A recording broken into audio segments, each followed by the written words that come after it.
26 जनवरी के इस शुभ अवसर पर मैं 1857 की क्रांति का एक ऐसी कहानी आपको सुनाने जा रहा हूं जो आपकी रूह को कपा देगी। आपको यह एहसास होगा कि आजादी की कीमत कितनी भयानक होती है, आजादी को हासिल करने के लिए कितनी बड़ी कीमत चुकानी पड़ती है।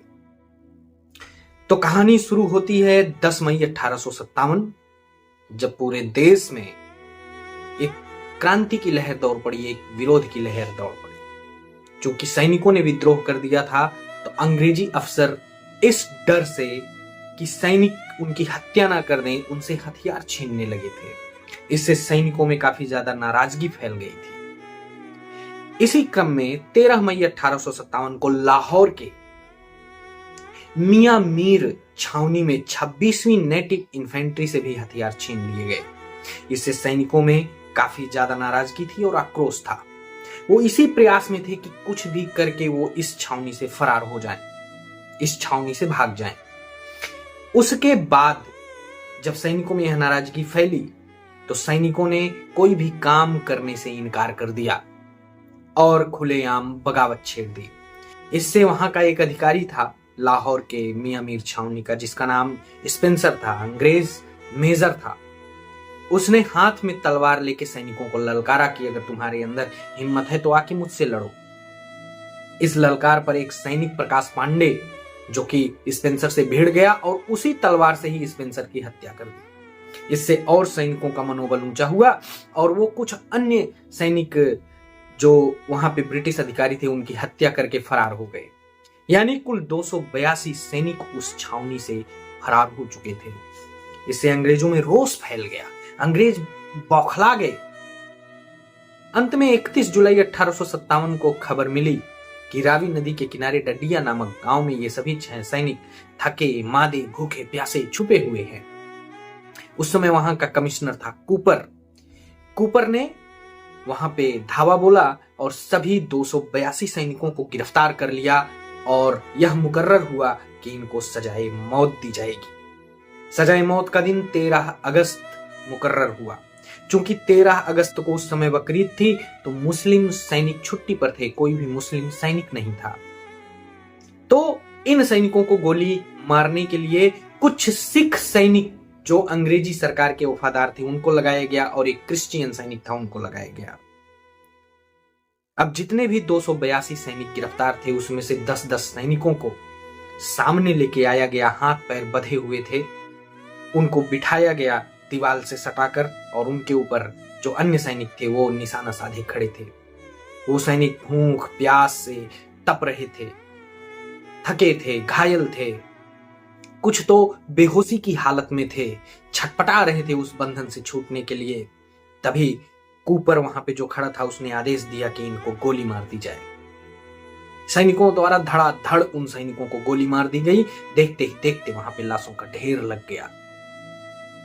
वहां पे एक अन्य सिख सैनिक था। ये भयावह दृश्य देखकर वो बेहोश हो गया। जो इसके अलावा अन्य सैनिक भी, भारतीय हिंदुस्तानी सैनिक जो बंद थे, उनको ले आया गया। उनमें से तो 45 सैनिक ऐसे थे जो बेहोश थे, उनको होश चेतना थी ही नहीं, केवल उनकी सांसें चल रही थी। उनमें से 21 सैनिकों को गोली मार दी गई।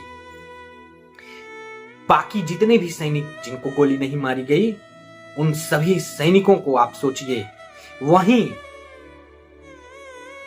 जो थाना था उस थाने से 100 मीटर की दूरी पर एक गहरा बड़ा कुआं मिल गया और उस कुएं में ही उन सभी सैनिकों को जिनको गोली मारी गई या जो मरे नहीं थे, उनको सभी को साथ में दफना दिया। ऊपर से मिट्टी डाल दी गई, फिर चूने पत्थर से उसको ढक दिया गया और ऊपर से बंद कर दिया गया कुएं।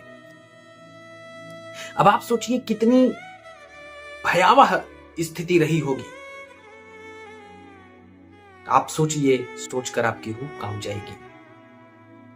ये जो घटनाएं हैं, इन जो घटनाओं का जिक्र मैं कर रहा हूं, इसे खुद कमिश्नर कूपर ने अपनी किताब पंजाब इन क्राइसिस में लिखा है। क्राइसिस इन पंजाब में लिखा है, सॉरी। आप समझिए कि क्राइसिस इन पंजाब में किस हद तक क्रूरता की गई वो लिखता है कूपर खुद। और किस लिए लिखता है? क्योंकि उसे ब्रिटिश की महारानी विक्टोरिया से सम्मान प्राप्त करना था।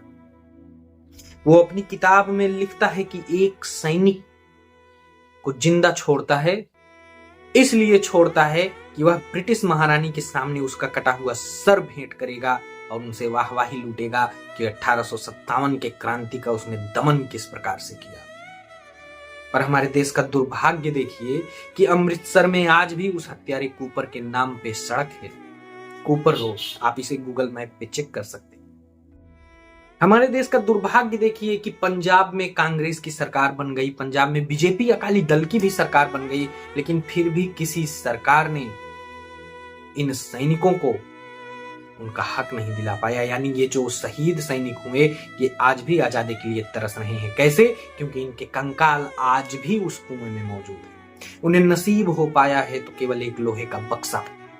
उनकी हड्डियां आज भी इसी इंतजार में है कि कब उनका अंतिम संस्कार किया जाएगा और उन्हें मुक्ति मिलेगी, यानी उन्हें आजादी मिलेगी, उन्हें स्वतंत्रता मिलेगी।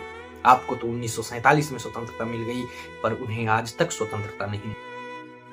सरकारें बदल गईं, कितने समय बीत गए, लेकिन फिर भी आज तक उन्हें अंतिम संस्कार नसीब नहीं हुआ। इस संबंध में पीएमओ ऑफ इंडिया यानी नरेंद्र मोदी की सरकार को भी लिखा गया, पंजाब की सरकार को भी लिखा गया, लेकिन किसी ने भी इसमें कोई दिलचस्पी नहीं दिखाई और उन्हें आज भी वो सम्मान नहीं मिल पाया जिस सम्मान के वो हकदार थे। तो 1857 की ऐसी बहुत सी कहानियां हैं जिन्हें हम और आप नहीं जानते। आज जो गणतंत्र दिवस का यह शुभ अवसर है, इस अवसर पे हम और प्रयास करेंगे ऐसे ही कहानियों को जानने का, पढ़ने का, सुनने का और सुनाने का। इन्हीं विचारों के साथ जय हिंद, वंदे मातरम।